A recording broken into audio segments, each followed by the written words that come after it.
আসসালামু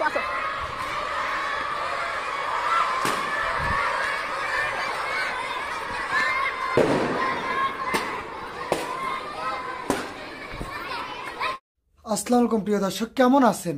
আশা করছি অনেক অনেক ভালো আছেন। আপনারা হয়তো থাম্বনেল প্লাস টাইটেলটা দেখে বুঝে গেছেন যে আমি কাকে নিয়ে এবং কোন বিষয় নিয়ে কথা বলতে যাচ্ছি। 24শে আন্দোলনে মুগ্ধ নামক একটা ছেলে, কিন্তু আপনারা সবাই জানেন সোশ্যাল মিডিয়ায় পর্যাপ্ত পরিমাণ ভাইরাল হয়ে গেছে।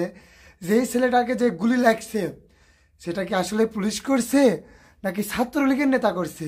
এখনও কিন্তু এগুলো বিষয়ে অনেকজন কনফিউজড আছে যে আসল বিষয়টা কি, কিভাবে মরলো। অনেকজন বলতেছে এখনও লন্ডনে সে আছেই না। মূল ভিডিওটা দেখাবো আপনাদের। তো আপনি যদি আমার চ্যানেল নতুন হয়ে থাকেন অবশ্যই চ্যানেলটা সাবস্ক্রাইব করে দিয়ে যাবেন। তার আগে একটা কথা বলতে চাই, ছোট্ট কথা, পুরো ভিডিওর ফুটেজ দেখাবো, পুরো ভিডিওর লাইভ দেখাবো যে আসল ঘটনাটা কি। আপনাকে মিথ্যা বলবো না, সত্য বলবো। তো চলুন যাই, পুরো ভিডিওটা শুরু করি, তাহলে ইনশাল্লাহ বুঝতে পারবেন যে আসল নাকি সত্য। ইন্ডিভিজুয়াল দেখতে চাইলে সেটাও দেখানো যাবে। বলেন আহতদেরকে, যেটা আপনারা অনেকে একটা ইনফরমেশন হয়তো জানেন না, সে প্রথমে গিয়ে আহতদেরকে নিয়ে আসছিল।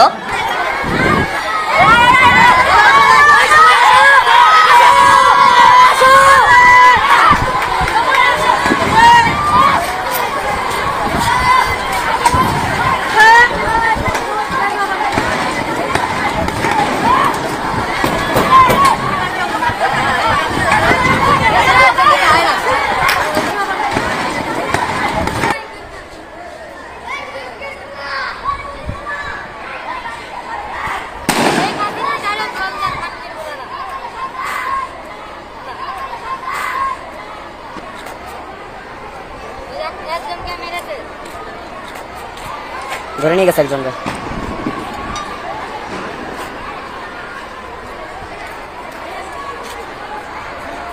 পালাচ্ছে পালাচ্ছে পালাচ্ছে, আবার আসতেছে, পালাচ্ছে পালাচ্ছে। আসো আসো আসো আসো আসো।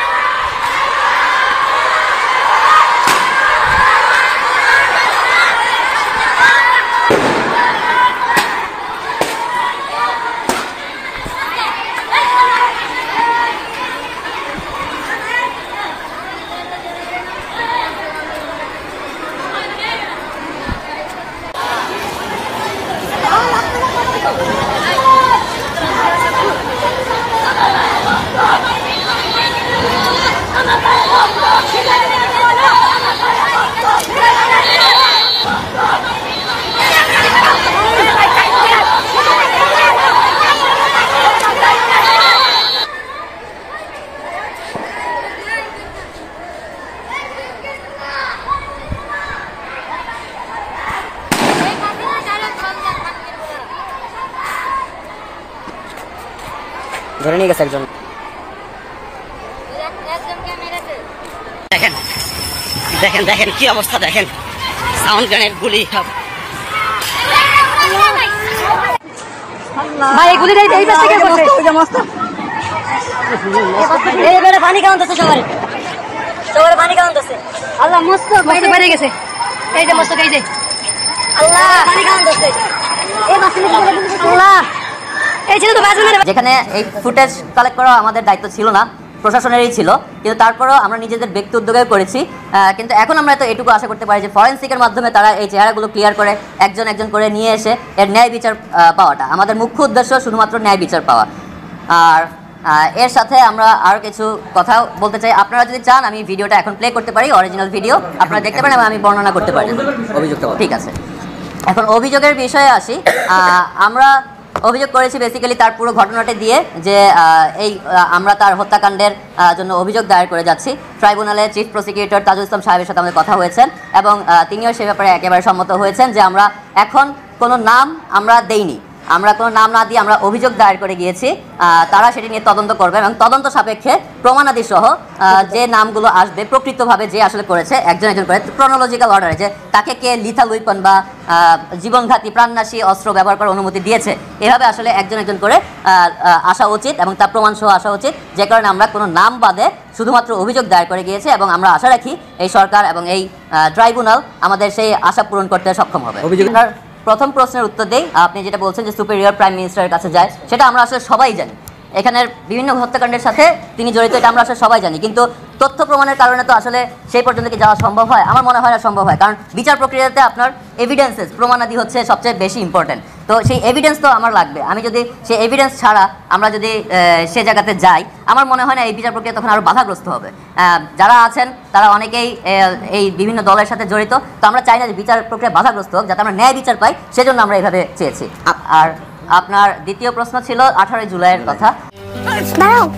এখন তো জীবাণুদের থেকে বাঁচালে সারাদিনকে বাঁচাবে ডেটল। বাঁচাবে ডেটল দেয় জীবাণুর বিরুদ্ধে 12 ঘন্টা সুরক্ষা বলয়। সুরক্ষার বিশ্বাস থাকুক দিনভর।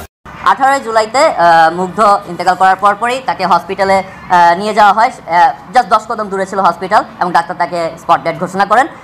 তো সেখানে আমাদের পুলিশি বাধার মধ্যেও পড়তে হয়েছে যে ডাক্তাররাই বলছিলেন যে লাশ তাড়াতাড়ি করে নিয়ে যাওয়ার জন্য, যে কোনো সময় পুলিশ এসে নিয়ে গেলে তখন আমরা পরবর্তী লাশ নাও পেতে পারি। সেই জন্য আমরা সেখান থেকে ডেথ সার্টিফিকেট নিয়েই যত তাড়াতাড়ি সম্ভব বাসায় নিয়ে যাওয়া হয়েছে। এবং কবরস্থ করার জন্য আমরা যেখানে কবর দিয়ে চেয়েছিলাম সেখানেও সম্ভব হয়নি, কারণ পুলিশের এনওসি অথবা পোস্টমর্টেম দরকার ছিল। কিন্তু পুলিশে তখন আমরা পুলিশের থানায় গিয়েছি এনওসি নেওয়ার জন্য, তখন তারা একেবারে স্ট্রেট ফরওয়ার্ড বলে দিয়েছে যে তাদের এখন কোনো ধরনের পারমিশন নাই যে কলমের একটা কলম চালানোর মতো একটা দাগ দেওয়ার জন্য, যে কারণে আমরা এনওসিটাও নিতে পারিনি। পরবর্তীতে যেখানে ওই ধরনের এনওসি বা পোস্টমর্টেম লাগে না, সেই ধরনের কবরস্থানে আমরা ইসলামী শরীয়ত মোতাবেক আমরা কবরস্থ করেছি। কিছু কথা অ্যাড করতে চাই আপনাদের কোশ্চেন আগে। আমি অবশ্যই আপনাদের কোশ্চেনে যাব, আপনারা যত কোশ্চেন সম্ভব আপনারা করতে পারেন, কারণ এই সকল তথ্য প্রমাণ যে আমরা নিজেদের ব্যক্তিগত সংগ্রহ করেছি, সো এই ব্যাপারে যত ধরনের প্রশ্ন আছে আমি অ্যান্সার দিতে পারবো। তার আগে আমি কিছু কথা বলে দিই যে আমরা কিন্তু এখনও দেখতে পাচ্ছি, এই কিছুদিন আগে সংবাদ আসলো যে পূর্ব থানার ওসি থানার থেকে উনি ছাড়া পেয়ে পালিয়ে গেছেন। এটা কি আসলে পালিয়ে যাওয়া বলে নাকি এটাকে ছেড়ে দেওয়া বলে, সেটা আমরা সবাই আসলে বুঝতে পারি। এখনও যদি প্রশাসনের এই অবস্থা থেকে থাকে, তাহলে আমার মনে হয় না যে জনগণ এই ভরসাটা পাবে। তো জনগণের ভরসা পাওয়ার স্থানে আসতে গেলে আমার মনে হয় প্রশাসনকে তাদের দায়িত্বগুলো সেভাবেই পালন করা উচিত, যেভাবে জনগণের ভরসায় তারা স্থাপনে আসতে পারে। ভালো খারাপ সব জায়গাতে আছে। আমাদেরকে এই ফুটেজ কালেকশনের ব্যাপারে এডিশনাল আইজি জাহাঙ্গীর সেলিম উনি হেল্প করেছেন। আমাদের পশ্চিম থানার বর্তমান যে ওসি হাফিজ, উনিও যথাসম্ভব সাহায্য করেছেন, এবং জেআরএ মানে জুলাই রেভলিউশন অ্যালায়েন্সের যে আহ্বায়ক সালেহ, উনিও যথেষ্ট সাহায্য করেছেন। তো এখানে ভালো মানুষ যেমন আছে, তেমনি খারাপ মানুষও আছে। তো প্রশাসনের কাছে আমাদের একটাই আবেদন থাকবে যে যারা ভালো আছেন, যারা ভালো অবস্থায় নেই, তাদেরকে আপনারা ভালো করুন, আপনারা তাদেরকে সহযোগিতা করুন, যাতে তারা আপনাদের নামগুলো নষ্ট করতে না পারে। কারণ হচ্ছে আমাদের কাছে যে ভিডিও ফুটেজ আছে, সিসিটিভি ভিডিও এবং অন্যান্য ভিডিও, আমি আপনাদেরকে যে ভিডিওটা দেখাই, তাহলে আপনারা আসলে আরও পুরোপুরি ক্লিয়ার হতে পারবেন। সেখানে হেলমেট পরা আছে, চেহারাটা স্পষ্ট নয়, কিন্তু এটা ফরেন্সিকে এটা খুব সহজেই বের করা একেবারে সম্ভব, যেটা প্রশাসনের দায়িত্ব। কিন্তু ফরেন্সিকের এক্সপার্ট তো আসলে আমি না, বা আমরা না, আমরা ব্যক্তি উদ্যোগে তো সেটা করতে পারি না। আমরা চাই ফরেন্সিক এক্সপার্টরা যত দ্রুত সম্ভব, আমরা তাদের কাজ অনেকটুকু করে দিয়েছি, তো এইটুকু কাজ যদি করে তারা যত দ্রুত সম্ভব এর বিচার প্রক্রিয়ার মধ্যে না আনতে পারে, তাহলে এটা অবশ্যই তাদের ব্যর্থতা বলে গণ্য হবে।